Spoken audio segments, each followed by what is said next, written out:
We do all sorts of things to avoid this, to avoid this moment, to avoid experiencing, to avoid this life. And most of the time, we do this without noticing what or even that we are doing.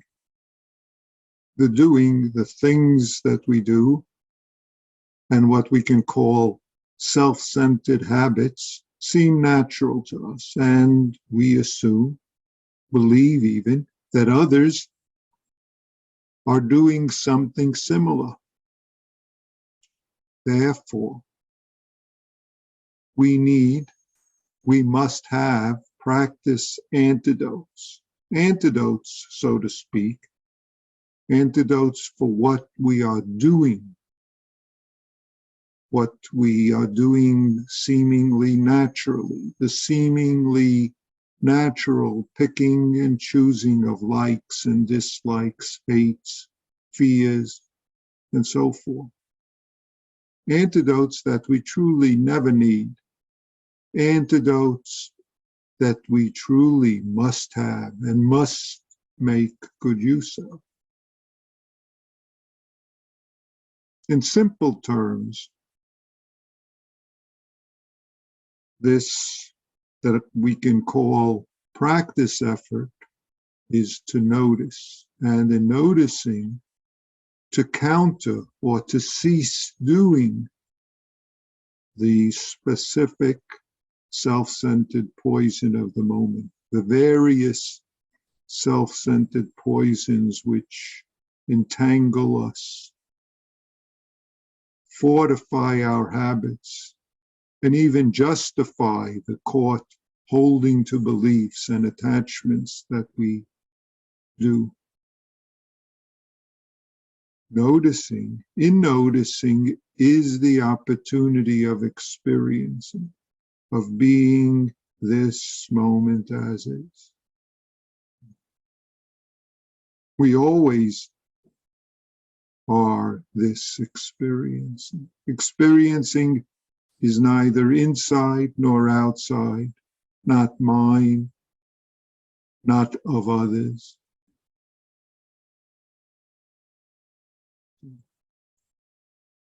We are not a bag of skin and bones, and we are not other than this here now. This, if I say in this way, this bag of skin, bones universe, this sky, clouds, right here now. Let me bring up a text. This is Chan Master Singh Chow's medical prescription to cure the afflictions. That sort of title, is a trope in Buddha Dharma, the trope of Buddha Dharma as a medicine for afflictions, for dukkha of suffering, for the dukkha of harming. There are many ways where this trope of prescription and medicine exists, this theme. Among them, you might be familiar with the medicine Buddha, or in the Heart Sutra, which just was recited, there's the phrase, relieving suffering and pain. That's a medicine trope. There are later Chan masters, such as Hongxi, who has a text that's titled The Acupuncture Needle of Zazen. And Dogen has even a commentary on this, and he writes it in his own text of Acupuncture Needle of Zazen. So I'll bring up this Chan Master Singh Chow's medical prescription to cure the afflictions. First, 1 ounce of teaching of emptiness. Take it to know all internal and external views. It's knowing all internal and external views for what they are. That's the 1 ounce of teaching of emptiness. Quote, 2 ounces of ceasing external conditions. Take it to know that ultimately there's nothing to attain. Close quote. This is most valuable. Nothing to attain. Of course, this means nothing lacking right now. As you are, as this life is. Nothing lacking, nothing to attain, nothing to gain. And yet we get to notice where these external conditions run us sometimes. External can even be internal. So we need the practice aspect, facet of ceasing external conditions. Quote, 1 ounce of contemplation of emptiness. Take it to know the truths of suffering, of insubstantiality, meaning non-self, and impermanence, close quote. So notice that Master Seng Chao says, contemplation or meditation or practice of emptiness here. Practice being this emptiness, this, if I say it in a strange way, embodying and living this emptiness.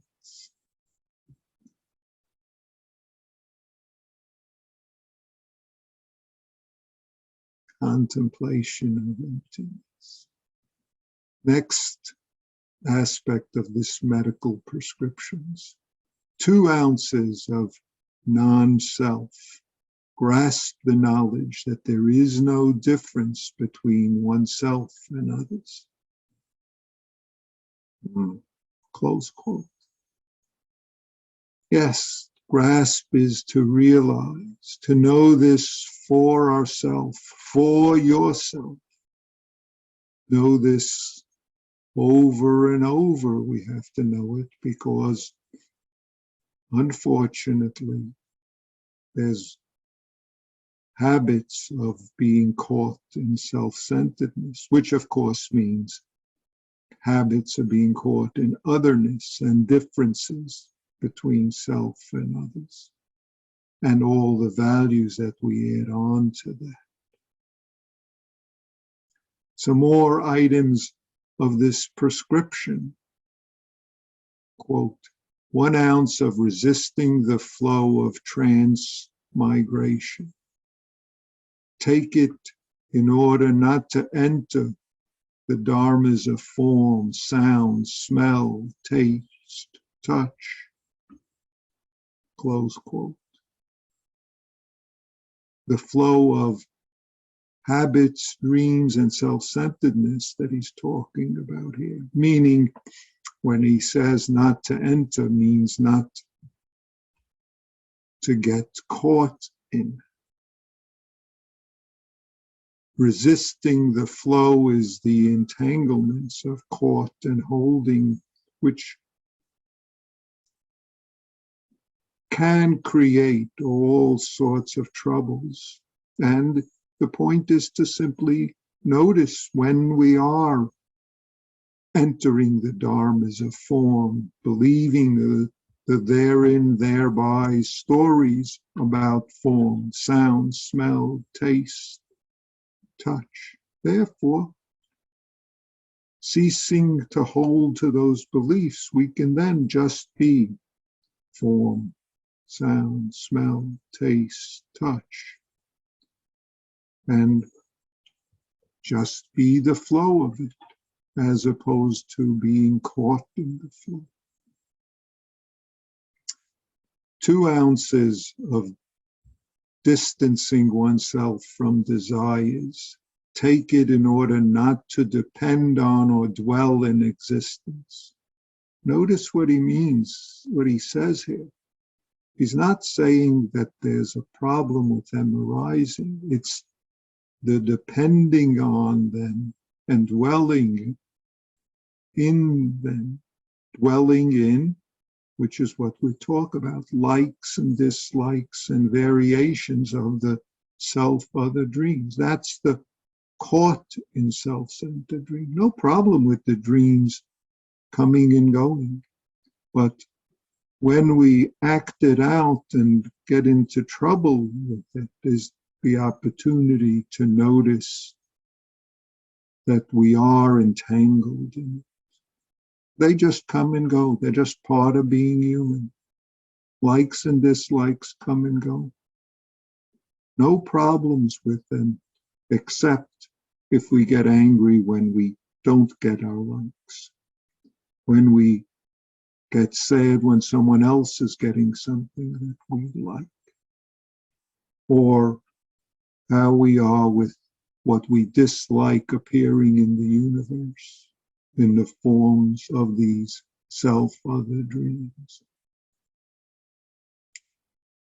So Joko, in a way, has her way of summing all this up. Joko says, quote, all your practice can boil down to, am I here? We're hardly ever here. Coming back, close quote. See? The whole of practice is in looking, sensing, am I here? If you find you are not here, right here is your practice effort opportunity, our practice effort opportunity, right here. Always so. See, Joko makes it very simple. All, quote, all your practice can boil down to, am I here? We're hardly ever here. Coming back, close quote. And coming back is always to right this moment, nowhere else to come back to. This is ongoing practice for each of us, for all of us, throughout our life, throughout our day. And it's always in terms of our life and our dreams. Yes, formal zazen, daily formal zazen is very important. And ongoing zazening throughout the day is vital. If we sit once a week with others and then forget practice, presence, forget looking, am I here? Forget it for the rest of the week. Or if we sit once a day and then forget it for the rest of the day, then the sitting is nice, but not much use the rest of the time.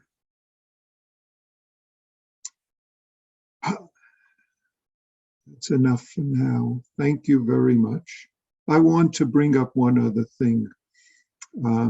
Actually, it's two things. I want to remind all of us that there's a session coming up at the second weekend of November, which begins Thursday night, and then Friday, Saturday, Sunday. And then there's another session in January, which starts the Wednesday night before Martin Luther King weekend. I don't know the dates, but in January, and then, so it's Wednesday night, Thursday, Friday, Saturday, Sunday, and ends late Sunday night, the Sunday before Martin Luther King Day. So I hope some of you, all of you, can attend some of it, all of it. Thank you.